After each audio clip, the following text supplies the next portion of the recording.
Hello दोस्तों, नमस्कार। स्वागत है आप लोगों का टेक क्लियर चैनल में और मेरा नाम है वैभव शर्मा।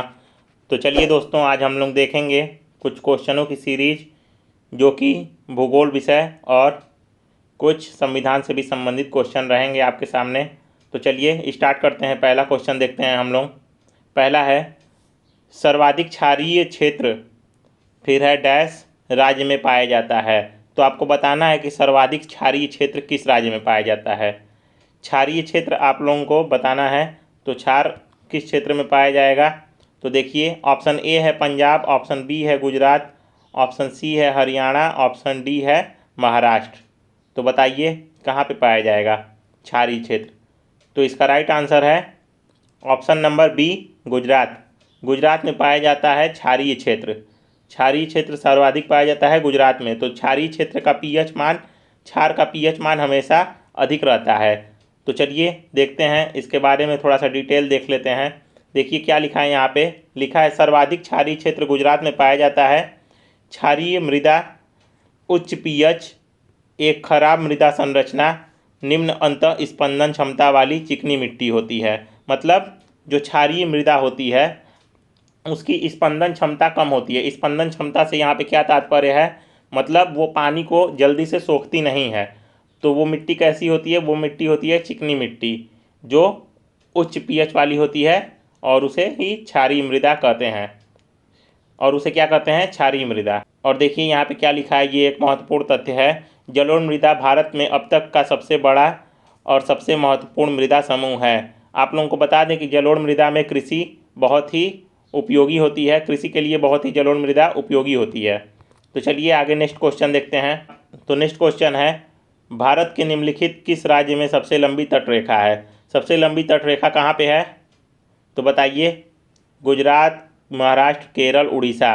तो इसका राइट आंसर है सबसे लंबी तटरेखा कहाँ पे है? सबसे लंबी तटरेखा है गुजरात में। तो चलिए इसके बारे में देख लेते हैं कुछ डिटेल।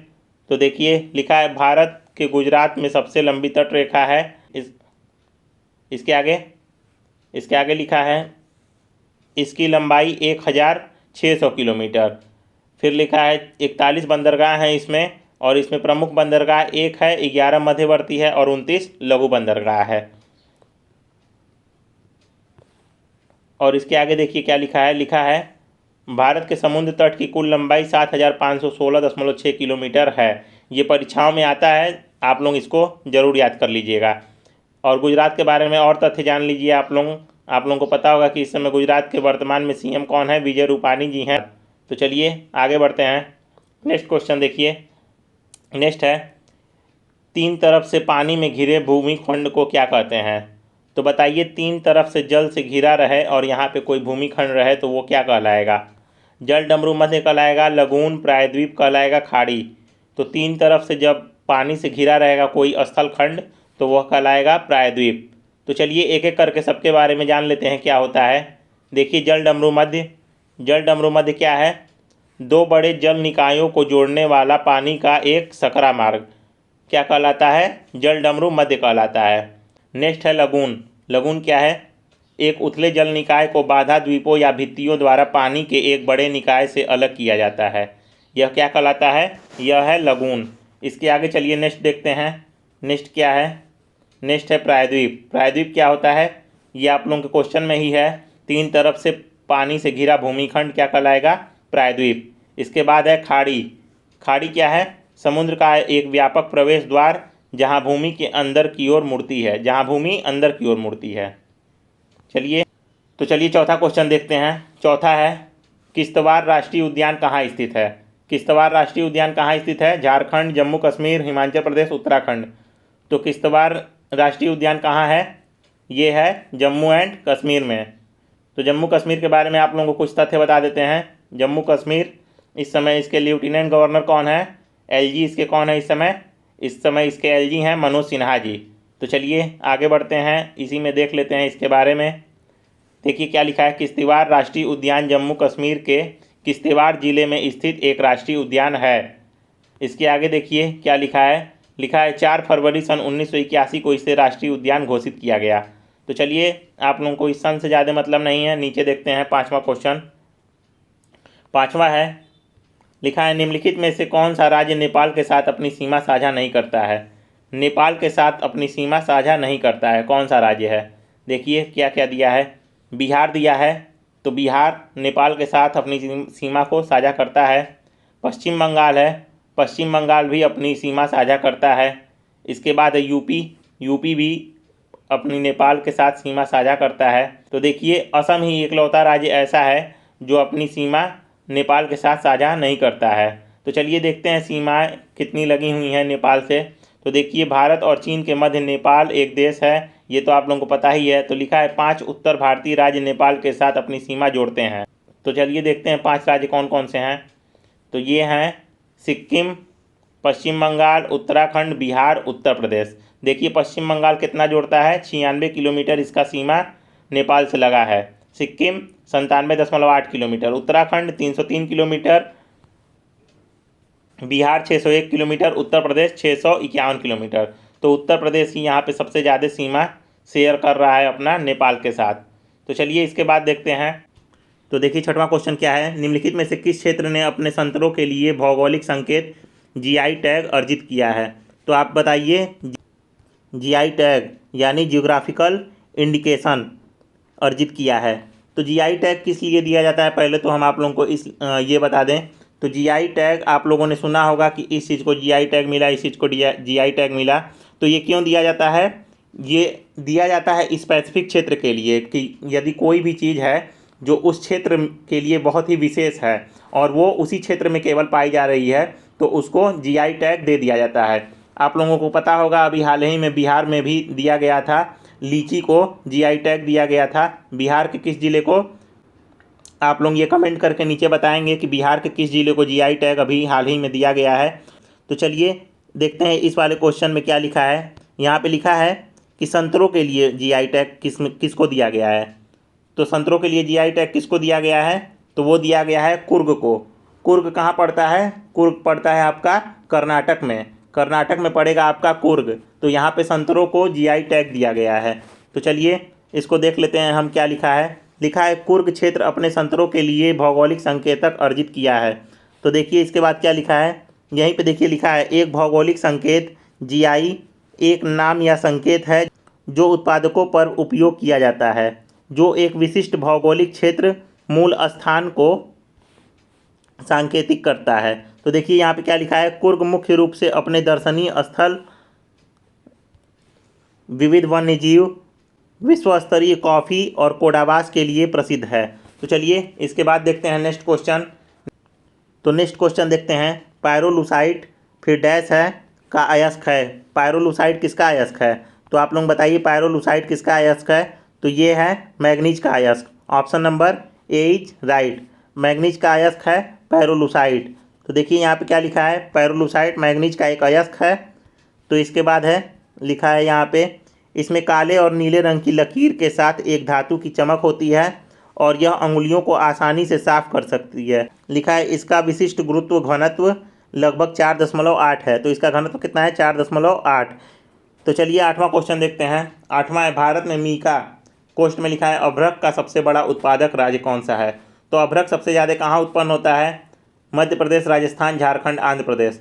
तो आप लोगों को बता दें कि अभ्रक सबसे ज़्यादा कहाँ होता है, तो अभ्रक सबसे ज़्यादा होता है आंध्र प्रदेश में, option number D is right. देखिए यहाँ पे क्या लिखा है, लिखा है आंध्र प्रदेश मीका का सबसे बड़ा उत्पादक है। नीलोर जिले का एवी मीका के लिए प्रसिद्ध है। नीलोर जिले का एवी जो है वो मीका के लिए प्रसिद्ध है। मीका उत्पादन में राजस्थान का दूसरा स्थान है। मीका उत्पादक राज्यों की सूची में बिहार और झारखंड का इससे अगला स्थान है। तो देखिए ये सब स्थान जो है वो चेंज होते रहते हैं। ये आप लोगों के वीडियो देखने के हिसाब से अगर 1 साल बाद देखेंगे तो इसका स्थान हो सकता है तब तक चेंज हो चुका हो। तो चलिए आगे बढ़ते हैं, नेक्स्ट क्वेश्चन देखते हैं। 9वां नंबर क्वेश्चन है, निम्नलिखित में से कौन सी नदी महाबलेश्वर से निकलती है। तो महाबलेश्वर से कौन सी नदी निकलती है, आप लोग बताएंगे कावेरी, कृष्णा, ताप्ती और साबरमती। तो कौन सी नदी निकलती है महाबलेश्वर से, महाबलेश्वर से निकलती है कृष्णा नदी। यहाँ पे देखिए क्या लिखा है, महाबलेश्वर कृष्णा नदी का उद्गम स्थल है। तो यहाँ पे देखिए इसकी हाइट भी लिखा है, इसकी ऊंचाई कितनी है, 1353 मीटर है और ये सह्याद्री पर्वत श्रृंखला पे बसा हुआ है। तो आप लोगों से अगर पूछेगा कि महाबलेश्वर किस पर्वत श्रृंखला पे स्थित है, तो आप बताएंगे सह्याद्री पर्वत श्रृंखला में स्थित है। इसके बाद देखिए क्या लिखा है, यहाँ पे लिखा है यह क्षेत्र प्रसिद्ध है और स्ट्रॉबेरी की खेती के लिए भी उपयुक्त है। तो चलिए नेक्स्ट क्वेश्चन देखते हैं, 10वां नंबर। 10वां देखिए, वर्षा वन पृथ्वी की सतह के कितने प्रतिशत को घेरता है? वर्षा वन पृथ्वी की सतह को कितने प्रतिशत को घेरता है? तो इसका राइट आंसर है ऑप्शन ए 2%। 2% को घेरता है वर्षा वन पृथ्वी की सतह को। तो यहाँ पे देखिए क्या लिखा है, तो यहाँ पे लिखा है देखिए, वर्षा वन उच्च वर्षा द्वारा वनों की विशेषता है। फिर लिखा है नेक्स्ट, वर्षा वन पृथ्वी की कुल सतह क्षेत्र के 2% से भी कम पे पाया जाता है। तो इसके बाद देखिए नेक्स्ट क्या लिखा है, द नेचर कंजर्वेंसी के अनुसार ये जंगल पृथ्वी के 50% पौधे और जानवरों का घर है। तो चलिए आगे बढ़ते हैं, नेक्स्ट देखते हैं इसी में क्या लिखा है, अमेजन वर्षा वन दुनिया का सबसे बड़ा उष्णकटिबंधीय वर्षा वन है। इसके बाद देखिए क्या है लिखा है, इसे अमेजोनिया और अमेजन जंगल के नाम से भी जाना जाता है। तो नेक्स्ट हम लोग 11वां नंबर देखेंगे, ये है संविधान से संबंधित कुछ क्वेश्चन। देखिए क्या लिखा है, निम्नलिखित में से कौन सा अनुच्छेद राज्य लोक सेवा आयोग के लिए है? तो बताइए कौन सा अनुच्छेद लोक सेवा आयोग के लिए है? तो इसका राइट आंसर है ऑप्शन नंबर ए 315। 315 अनुच्छेद जो है वो लोक सेवा आयोग के लिए है। तो देखिए यहाँ पे लिखा है, राज्य लोक सेवा आयोग को संविधान के भाग 14 में अनुच्छेद 315 से 323 के अंतर्गत निपटाया जाता है। तो चलिए नेक्स्ट क्वेश्चन देखते हैं। नेक्स्ट है, भारत सरकार में सरकारी नौकरी का कौन सा ओहदा या स्थान उच्च है? तो सबसे बड़ा स्थान कौन सा है सरकारी नौकरी में? तो चलिए इसका राइट आंसर देखते हैं। इसका राइट आंसर है कैबिनेट सचिव। कैबिनेट सचिव का सबसे उच्च स्थान है सरकारी नौकरी में। तो चलिए इसके बाद देखते हैं, तो क्वेश्चन नंबर 13वां है, भारत के संविधान में कितने भाषाएं स्वीकार की गई हैं? तो ये तो आप लोगों को पता होना चाहिए। तो इसका राइट आंसर क्या है? इसका राइट आंसर है 22। तो ज़्यादा समय न लिया जाए आसान क्वेश्चनों पे। इसके बाद 14वां क्वेश्चन देखिए, न्यायाधीश किसी मुकदमे पर निर्णय देता है। तो न्यायाधीश किसी मुकदमे पर निर्णय कैसे देता है? तो वो देगा सबूतों के आधार पे। Option number C is right. किस पे देगा? सबूतों के आधार पे। Option number C is right. तो चलिए इसके आगे बढ़ते हैं, 15वां देखते हैं। 15वां देखिए क्या है, निम्न में से किस विधानसभा के सदस्य की संख्या 60 से कम है? तो 60 से कम किसकी संख्या है? तो 60 से कम संख्या है गोवा की, मिजोरम की और सिक्किम की, मतलब 1, 3, 4 इन सभी की है 60 से कम, मतलब ऑप्शन सी इज राइट। तो आगे हम बढ़ते हैं, नेक्स्ट 16वां क्वेश्चन देखिए, संविधान के मूल कर्तव्यों को किसकी अनुशंसा पर शामिल किया गया है? तो ये आप लोग बताएंगे। तो इसका राइट आंसर है ऑप्शन नंबर सी स्वर्ण सिंह समिति। तो चलिए आगे बढ़ते हैं हम लोग।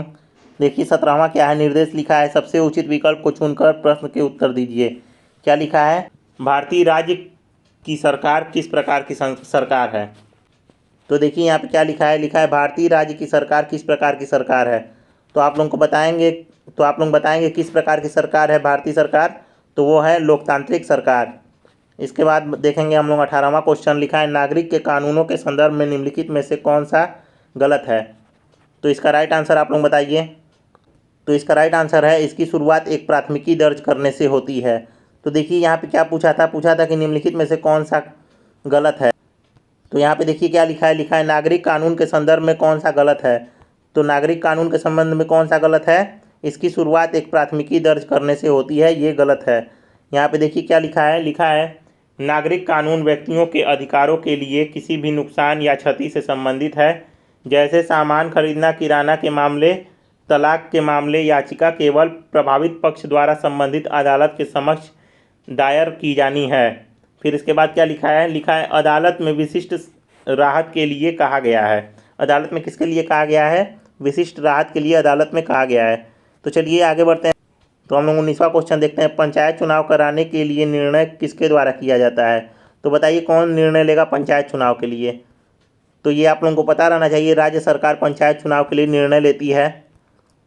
तो देखिए क्या लिखा है, संविधान की 7वीं अनुसूची में 5वीं प्रविष्टि में पंचायत को राज्य की सूची में शामिल किया गया है। यह राज्य सरकार का विषय है। पंचायत किसका विषय है? राज्य सरकार का विषय है, और राज्य सरकार को इसे जारी करने और इसका चुनाव कराने की शक्ति है। तो चलिए हम लोग देखते हैं 20वां क्वेश्चन, और ये आज का लास्ट है, लैंगिक असमानता क्या है? लैंगिक असमानता आप लोग बताएंगे, लड़का और लड़की के बीच जैविक अंतर, पुरुषों और महिलाओं की स्थिति में असमानता। दोनों ए और बी दोनों। तो बताइए इसका राइट आंसर क्या है। तो देखिए यहाँ पे क्या लिखा है लिंग असमानता तब होती है जब एक लिंग दूसरे लिंग को से अधिक पसंद किया जाता है। अगर मान लीजिए आपकी एक लड़की है एक लड़का है और आप लड़की को कम पसंद करते हैं और लड़के को ज़्यादा पसंद करते हैं तो ये लैंगिक असमानता के अंतर्गत आएगा। देखिए यहाँ पे क्या लिखा है, लिंग असमानता तब होती है जब पुरुष और महिलाओं को उनके लिंग के आधार पर विभिन्न अवसर दिए जाते हैं। लिंग के आधार पर यदि आप अवसर देंगे तो वो लैंगिक असमानता में आएगा। लिंग असमानता उनके लिंग के आधार पर किसी व्यक्ति के पूर्वाग्रही उपचार हैं। मतलब पूर्वाग्रह मतलब क्या होता है, पूर्वाग्रह से तात्पर्य यह होता है कि कोई व्यक्ति पहले से ही सोच ले कि ये व्यक्ति इस लिंग के हिसाब से है तो वो ये फलाना काम नहीं कर सकता है। यदि लड़की है तो वो ये काम नहीं कर सकती है, लड़का है तो वो काम नहीं कर सकता है। ये क्या है, पूर्वाग्रह है। देखिए यहाँ पे क्या लिखा है लिंग असमानता यह कहता है कि पुरुष और महिला समान नहीं है और यह लिंग के आधार पर किसी व्यक्ति के असमान उपचार को संदर्भित करता है। तो आप लोगों को बता दें लैंगिक असमानता क्या है। तो लैंगिक असमानता कब उत्पन्न होती है, जब लिंग के आधार पर किसी व्यक्ति में भेदभाव किया जाए तो वो क्या कहलाती है, लैंगिक असमानता कहलाती है। उम्मीद है आप लोगों को दोस्तों वीडियो पसंद आया होगा। अगर वीडियो पसंद आए तो सब्सक्राइब जरूर करें चैनल को और वीडियो को लाइक करें और अपने दोस्तों तक शेयर करें। मिलते हैं नेक्स्ट वीडियो में।